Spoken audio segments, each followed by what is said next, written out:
मेरे बच्चे, मैंने तुमसे कभी झूठ नहीं बोला और आज भी मैं तुमसे यह बोल रही हूँ कि तुमने अपने जीवन के हर स्तर में बहुत से कठिन हालातों का सामना किया है। सहन करने की एक असीम शक्ति है तुम्हारे अंदर, चाहे वो लोगों की बातें हो या कोई हालात। तुमने कभी किसी भी हाल में खुद को टूटने नहीं दिया, बिखरने नहीं दिया।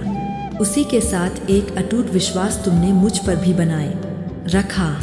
मेरे बच्चे, जब इंसान ईश्वर से पहले लोगों को विश्वास कर लेता है, मुश्किलों में लोगों को पहले याद करता है, तब मैं समझती हूँ कि वह मुझसे अधिक लोगों पर भरोसा करते हैं या वो पूरे मन से मेरे ऊपर समर्पित नहीं है। लेकिन जो इंसान सर्वप्रथम दुख में मुझे याद करता है, सुख में सर्वप्रथम मुझे धन्यवाद करता है, तो वह इंसान मेरा सच्चा और समर्पित भक्त होता है। मेरे बच्चे, तुम भी ऐसे ही हो।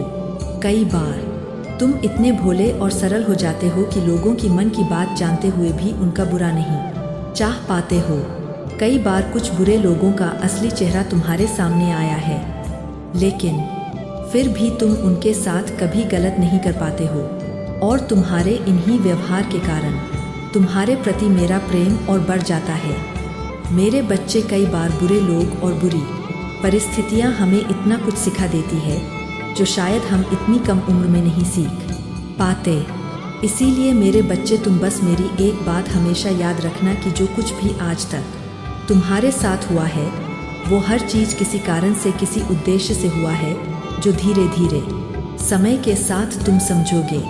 मेरे बच्चे, जीवन की हर एक घटना एक सीख है और यह सीख ही हमें ज्ञानी और अनुभवी बनाता है। मेरे बच्चे, मैं जानती हूँ कि इस समय तुम्हारे हालात कठिन हैं। तुम शांत, गुमसुम और अकेलेपन में डूबे हुए हो। तुम्हारे मन में अनगिनत विचार उमड़ रहे हैं, जिनमें तुम इतना खो जाते हो कि अपने कार्यों पर भी ध्यान नहीं दे पाते। लेकिन मैं यह भी देख रही हूँ कि तुम्हारे अंदर कलाओं का असीम भंडार है। तुम अद्भुत क्षमताओं से परिपूर्ण हो, फिर भी तुम उन कलाओं का समुचित उपयोग नहीं कर रहे। तुम्हारे भीतर दो प्रकार की ऊर्जा कार्यरत है। कभी तुम सकारात्मक ऊर्जा से भरकर अपने लक्ष्य की ओर बढ़ते हो, तो कभी नकारात्मक ऊर्जा तुम्हें प्रभावित कर देती है, जिससे तुम्हारा कार्य अधूरा रह जाता है और आलस्य हावी हो जाता है। मेरे प्रिय, मुझे स्पष्ट दिखता है कि तुम एक दिव्य और अलौकिक शक्ति से जुड़े हुए हो। ईश्वर का वास तुम्हारे भीतर है, लेकिन तुम अपनी आध्यात्मिक उन्नति पर ध्यान नहीं देते। यदि तुम अपने आत्मिक विकास पर ध्यान केंद्रित करो तो तुम्हारा जीवन बहुत सरल और सफल हो सकता है। तुम्हारे पास असीम संभावनाएं हैं, लेकिन उन्हें साकार करने के लिए तुम्हें ध्यान और साधना का मार्ग अपनाना होगा। तुम्हें अपने इष्ट की सच्चे मन से आराधना करनी होगी।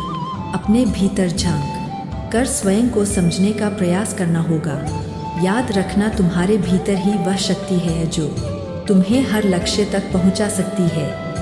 यदि तुम स्वयं में परिवर्तन लाओ, ईश्वर में अटूट विश्वास रखो और समर्पण भाव से अपने कार्य करो, तो तुम वह सब कुछ प्राप्त कर सकते हो जो तुम्हारी नीति में लिखा है।